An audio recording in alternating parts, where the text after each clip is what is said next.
Hello, everyone. I'm Dudu. Why do people of the opposite sex outside of marriage often go straight to intimacy? The complex truth behind it is worth pondering. Have you ever seen such news late at night? A certain star was photographed entering a hotel with a strange person of the opposite sex late at night, and there was a big quarrel in the commentary or heard from people around you that someone's husband was ambiguous with someone else again, and no good things happen when they met. Today we will talk about a heart-wrenching topic. Why do people of the opposite sex outside of marriage often go straight to the hotel to have sex when they meet? Don't rush to call me vulgar. The human struggle hidden in this may be 10 times more complicated than you think.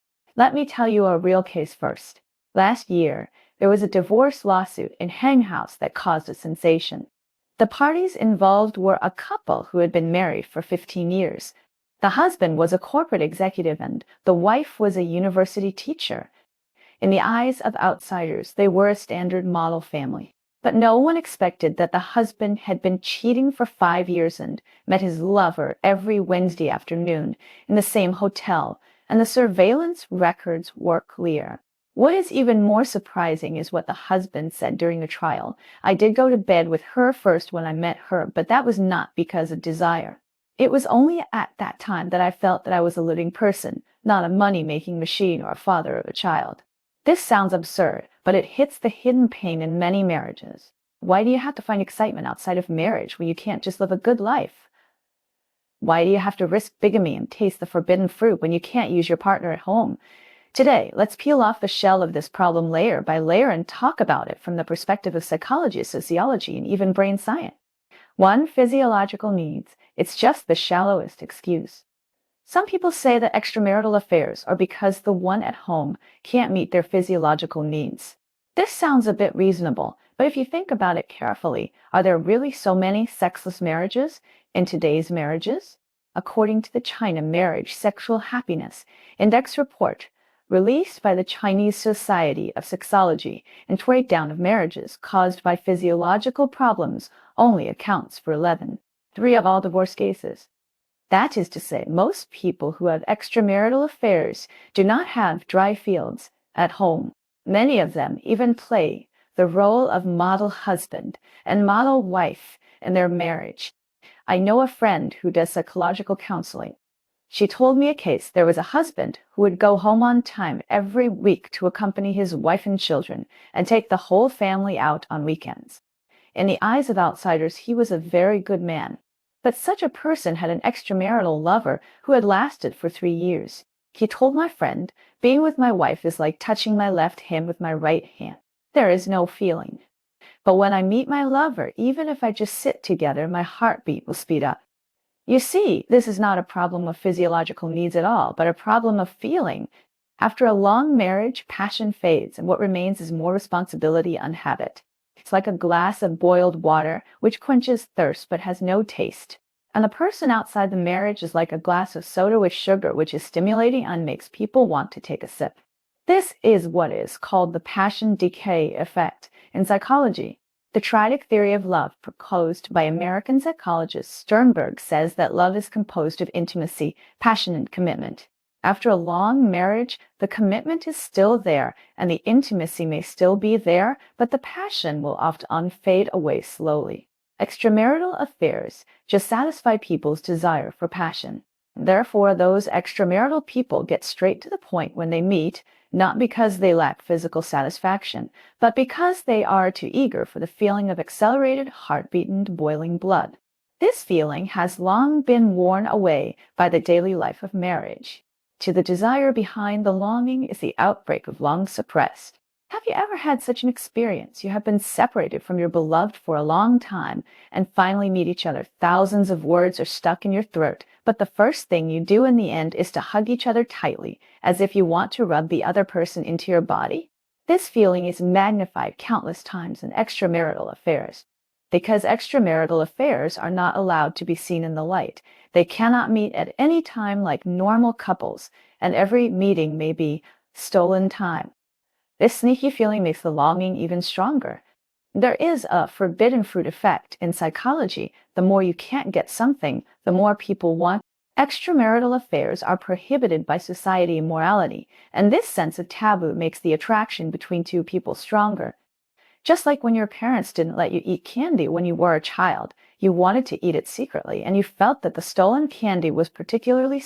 There is an interesting data. According to a survey conducted by American dating website in 23, the proportion of long-distance relationships and extramarital affairs is as high as 68. These people can only communicate through WeChat and phone calls, and every meeting is like a stolen carnival. They dare not go shopping or watch movies like normal couples, for fear of being bumped into by acquaintances. Therefore, the hotel has become their only safe space. There, they can temporarily put aside all their identities and just be each other's lovers. Moreover, this long-term longing will make people have a compensatory psychology. The emotions and desires that are usually suppressed will completely erupt at the moment of meeting. Just like a dam releasing floods, it can't be stopped at all.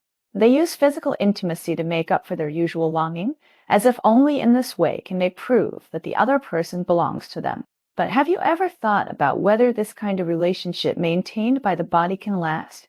Just like bubbles, it looks gorgeous, but it will burst with a pop. When the novelty is over, what is left may be endless emptiness and regret. 3. Self-escape in private space. I don't know if you have noticed that people who have extramarital affairs rarely go to crowded places to meet. They prefer private spaces such as hotels and rental houses. Why? Because in these places, they can't temporarily escape from reality. People in marriage often play multiple roles: husband, wife, father, mother, employee, boss. These roles are like mountains which make people breathless.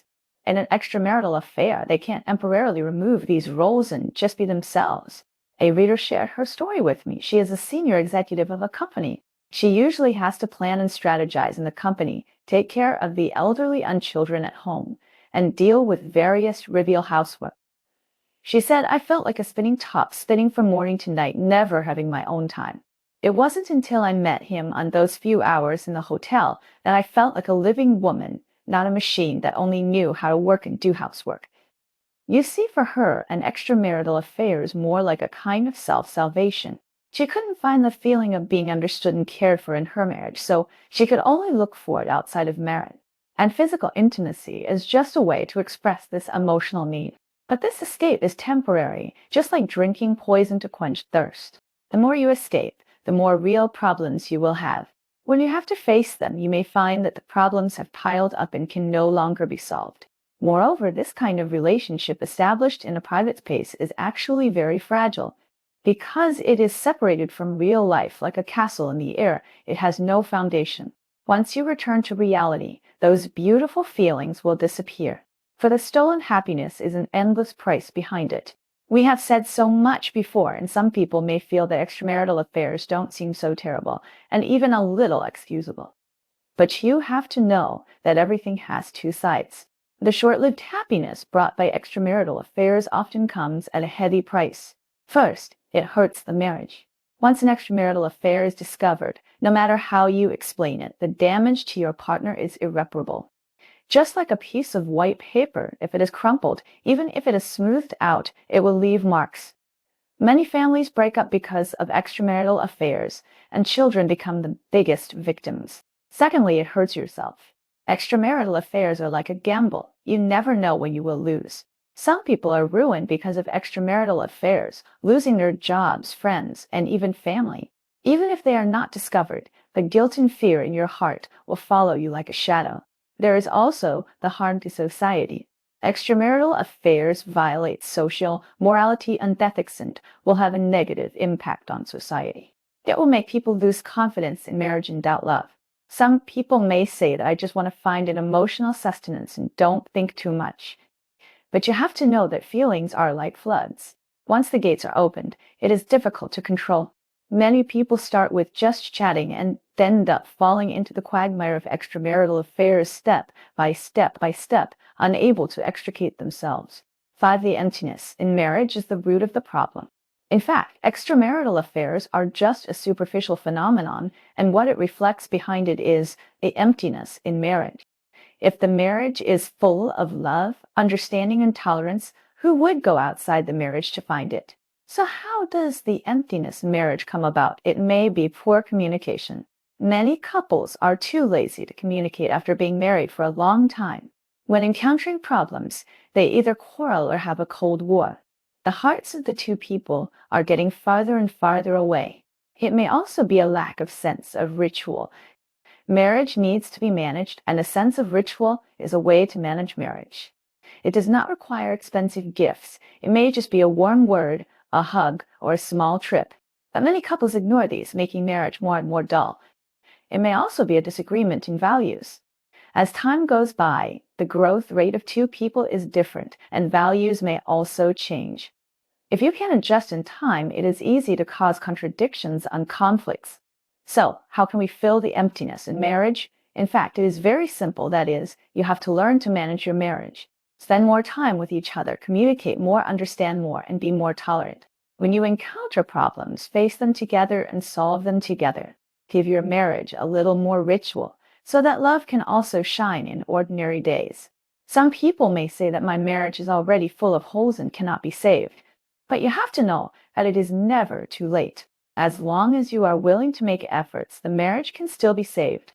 Even if it is really irreparable in the end, you should part ways amicably instead of hurting each other with an extramarital affair. 6. True happiness is to cherish the person in front of you. In fact, true happiness is not to seek excitement outside of marriage, but to cherish the person in front of you. Marriage may not be as romantic and exciting as an extramarital affair, but it has the stability and warmth that an extramarital affair cannot give. Think about it. The person who accompanies you through the ups and downs, the person who takes care of you when you are sick, and the person who encourages you when you are lost is the most important person in your life. They may have many shortcomings, but their love for you is the most real and reliable. Some people may say that there is no love between me and my partner, only family affection. But you have to know that family affection is also a very precious emotion. It is longer lasting and more stable than love. Just like a cup of warm water, although it is plain, it can nourish your heart. So instead of looking for illusory happiness in an extramarital affair, it is better to manage your marriage well. Look more at the advantages of the other party and think more about the other party's efforts. Maybe you will find that happiness has always been around you, but you just didn't find it. I want to say that an extramarital affair is like a rose with thorns. It looks beautiful, but it will hurt when you touch it. It may bring you short-term happiness, but in the end, it will only make you pay a heavy price. Therefore, cherishing the person in front of you and protecting your marriage is the most important thing. I hope today's content can give you some thoughts. If you have any ideas, please leave a message in the comment area. See you next time.